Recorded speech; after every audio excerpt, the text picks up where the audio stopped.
US-Cuba talks, top U.S. official meets Cuban dissidents. The highest U.S. official to visit Cuba in more than 30 years has met leading Cuban dissidents in Havana. Roberta Jacobson, the State Department's top Latin American official, held the meeting after 2 days of historic US-Cuba talks.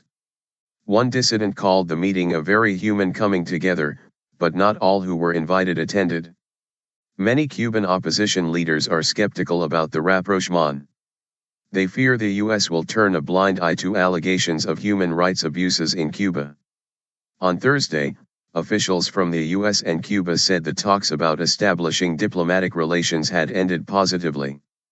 The U.S. did not provide an official list of those who met Ms. Jacobson at the mansion of the head of the U.S. Interest Section in Havana. But the Washington Post reported that 7 dissidents, many of whom have spent time in Cuban prison, attended.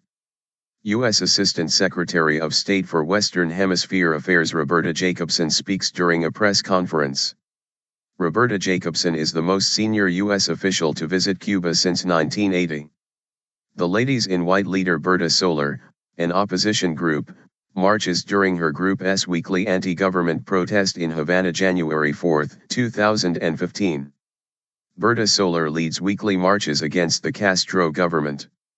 We told her what we tell every foreign government official with whom we speak, which is the importance of solidarity with the Cuban dissidents and people, said Daniel Ferrer, a member of opposition group Cuba's Patriotic Union, UNPACU.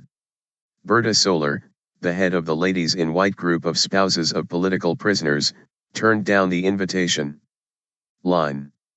BBC's Barbara Plett-Usher at the US-Cuba talks. Whatever the public sparring, the decision to engage with Cuba is not preconditioned on the communist state's human rights record. Historic talks, U.S. and Cuban perspectives. Line. I did not participate, Ms. Solar said. My decision was due to there not being a balance in terms of the diversity of opinion of the participants. If a diversity of opinions is sought, if differences are respected, then it should be balanced, she said. Ms. Jacobson told CNN there was a diversity of views at the event and said there was nothing like hearing from people themselves on the ground.